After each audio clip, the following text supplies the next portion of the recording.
Boa tarde a todos e todas. Eu vejo muitos rostos conhecidos aqui, que já passaram, estão passando ainda pelo plantão lá da DUSP, da assessoria jurídica. É muito bom que os professores, nesse momento, parem um pouco da sua rotina tão avassaladora de tarefas para se apropriar um pouco dessas informações de um assunto que é tão importante para a vida pessoal de cada um e tão importante para a vida econômica e social do país, né? Eu vou apenas aqui tentar trazer algumas informações complementares, a que o Ciro trouxe, e depois a gente tenta conversar como um bate-bola que vai ser aberto a dúvidas para vocês. Em primeiro lugar, eu acho que é importante eu trazer aqui um conceito de direito adquirido. Eu acho que essa é uma grande dúvida e que traz a maior insegurança para todos. Eu acho que o conceito de direito adquirido, para fins previdenciários, ele significa o momento em que o servidor reúne todas as condições para a aposentadoria.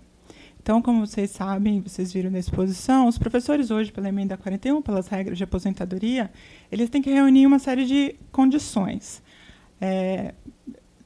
E todas elas precisam ser reunidas juntas, não basta alcançar uma ou outra. Então, hoje, você precisa conter idade mínima, tempo de contribuição, tempo de serviço público, tempo na carreira e cargo. Todas essas condições reunidas tornam o servidor, que a gente chama elegível, apto à aposentadoria, né? Esse é o momento que ele tem direito adquirido a assegurar aquela condição que ele conquistou naquela regra, independentemente dele solicitar naquele momento ou futuramente, independentemente de sobrevir outras mudanças previdenciárias.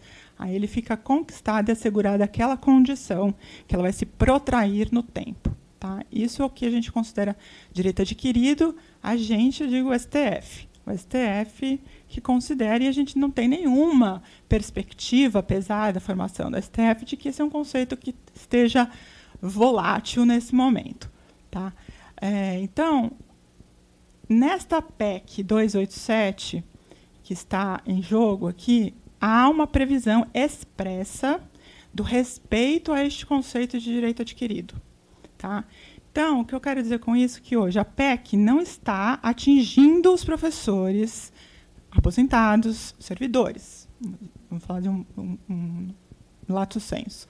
Não está atingindo os aposentados e pensionistas, assim como ele não está e não virá atingir aqueles que já são elegíveis, aqueles que têm o tempo para se aposentar, mas permanecem na ativa. Tá? Então, a PEC está garantindo a situação desses servidores. Tá? Então, essa é uma primeira informação que vocês precisam se apropriar dela. Agora, a PEC não está alcançando aqueles servidores que, por qualquer das regras de aposentadoria, das regras de transição da emenda 20, regras de transição da emenda 41, da emenda 47, não conquistaram, não completaram tempo de aposentadoria.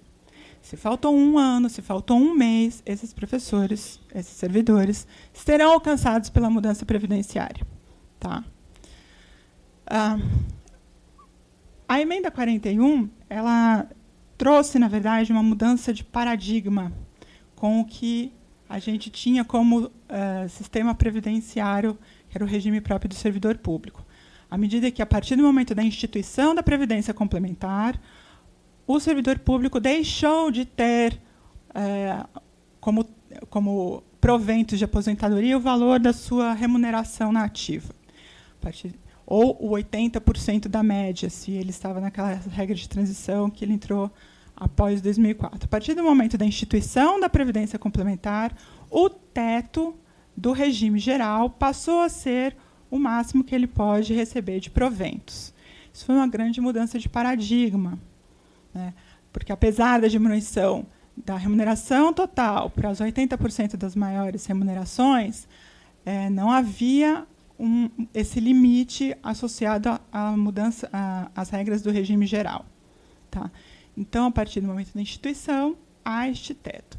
Agora, com a PEC 287, esta mudança de paradigma faz ainda tem um caráter ainda mais severo, porque, além do servidor ter que se conquistar como limite, só pode obter, ao final da sua vida laborativa, no regime próprio, o valor da remuneração, que tem o teto do regime geral, este valor, se ele conquistar isso no momento que ele atingir as condições mínimas de aposentadoria, ele não vai receber 100% deste valor do teto.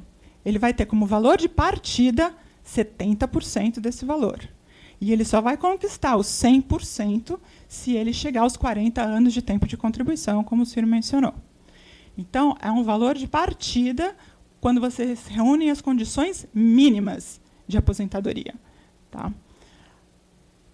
Há uma mudança bastante significativa que, na verdade, aproxima os dois regimes. Aproxima, eu digo que aproxima porque, como eu não me apropriei completamente, eu não sou especialista no regime geral, mas, para mim, a ideia do governo é que isso se torne uma única referência, uma única aposentadoria para a iniciativa privada como para o setor público.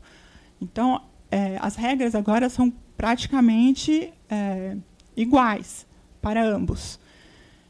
Então, o tempo mínimo de tempo de contribuição também passou a ser 25 anos de tempo de contribuição para a iniciativa privada. Né? E isso, fazendo um parênteses, aqui, já que a gente está se debruçando sobre uma crítica sobre a Previdência, também, do ponto de vista da iniciativa privada, traz consequências sociais muito preocupantes.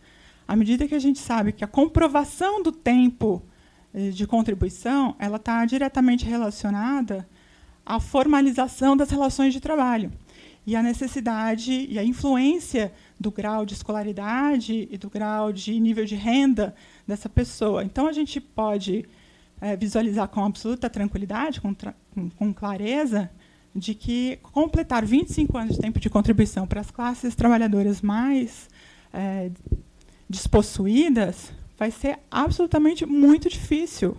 Então, o que vai acontecer na própria iniciativa privada, nessa faixa de classe social, é que os trabalhadores vão chegar aos seus 65 anos, na idade mínima, para receber um salário mínimo, e, no final da sua vida laborativa, não vão ter a proteção previdenciária. Então, isso é muito grave, isso é muito preocupante. Aqui, como parênteses, eu sei que a gente está tratando do regime próprio, mas acho que a gente não pode também não ver o que está acontecendo para o outro lado. Uma outra consideração que eu queria trazer para vocês é que a gente tem também uma mudança para as mulheres, em que a gente perdeu aí 5 anos de diferença da aposentadoria em relação à aposentadoria masculina. Nessa nova proposta da PEC, a gente passa a ter uma diferença apenas de 3 anos de idade, né, onde era 5, passou a ser 3 anos.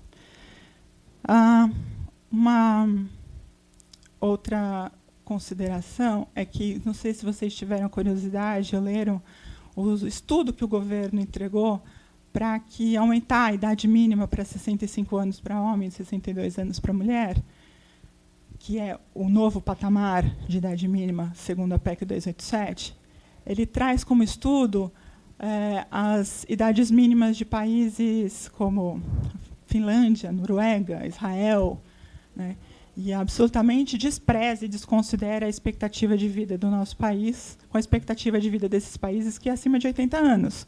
Ao mesmo tempo que ele despreza completamente as diferenças regionais da nossa desigualdade social, que, embora o Brasil tenha uma expectativa de vida de 74 anos, em estados como Maranhão, como Alagoas, isso baixa para 70 anos de idade.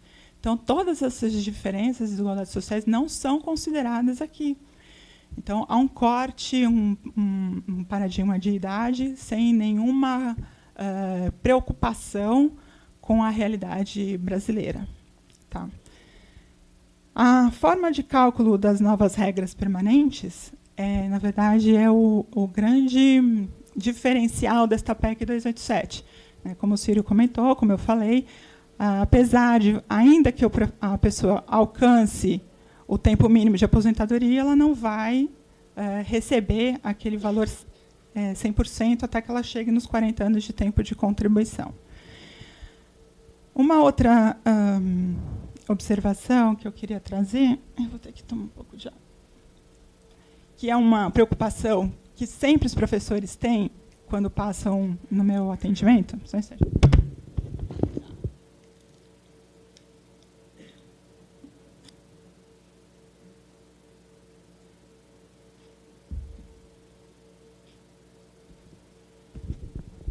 Há sempre uma preocupação com a percepção de acúmulo de benefícios.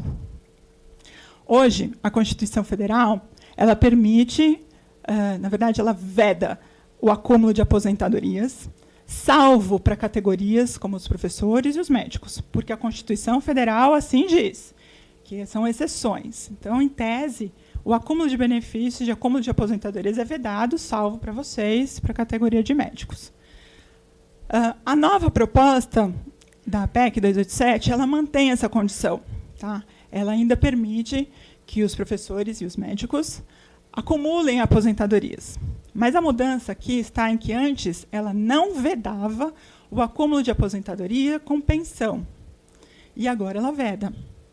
Então, a partir da nova promulgação da emenda, se ela passar da forma como ela está sendo proposta, a consequência disso é que os professores eles vão poder acumular 2 aposentadorias, mas eles não podem acumular uma aposentadoria e uma pensão, ou uma aposentadoria e 2 pensões, como às vezes eles recebem do cônjuge, que também é servidor público, que fez uma aposentadoria no regime geral, no regime próprio. Então, este acúmulo de benefícios não vai ser mais possível, ele vai ser obrigado a optar por um desses benefícios. Há um momento de opção que a PEC impõe que o servidor faça essa opção.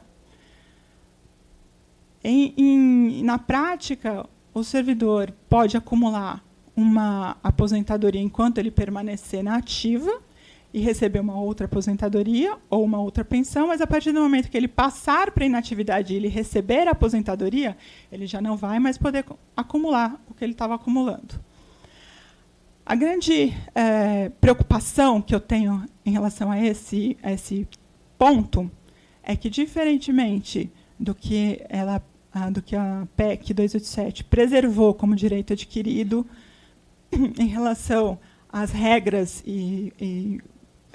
as regras já conquistadas de percepção dos requisitos para o alcance da aposentadoria, aqui, neste ponto, a PEC 287 não faz menção expressa de preservação da situação para aqueles que já estão no gozo e na percepção desse acúmulo de benefícios.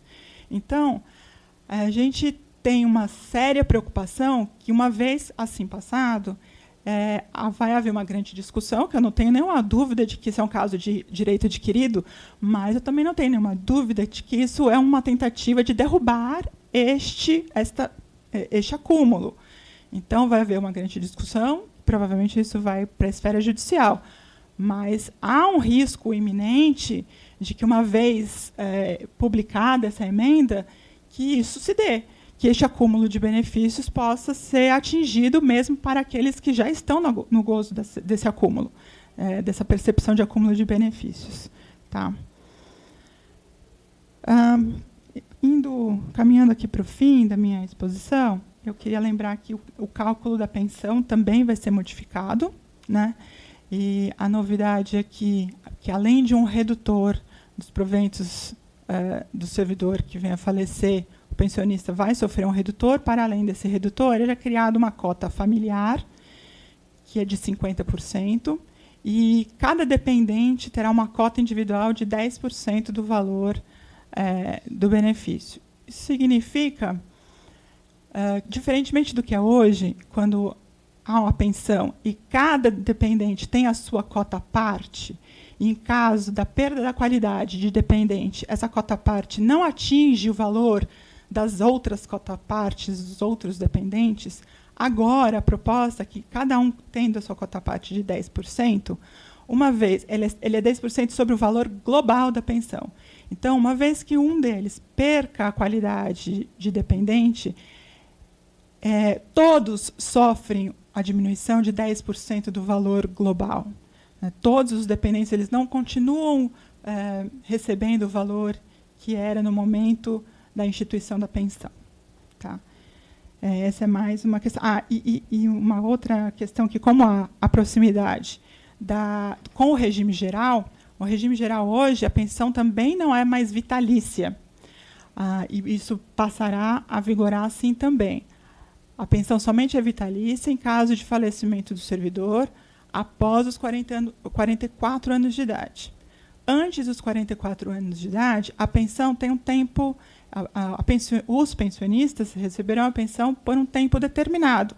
E é determinado de acordo com a idade em que vier a óbito o servidor.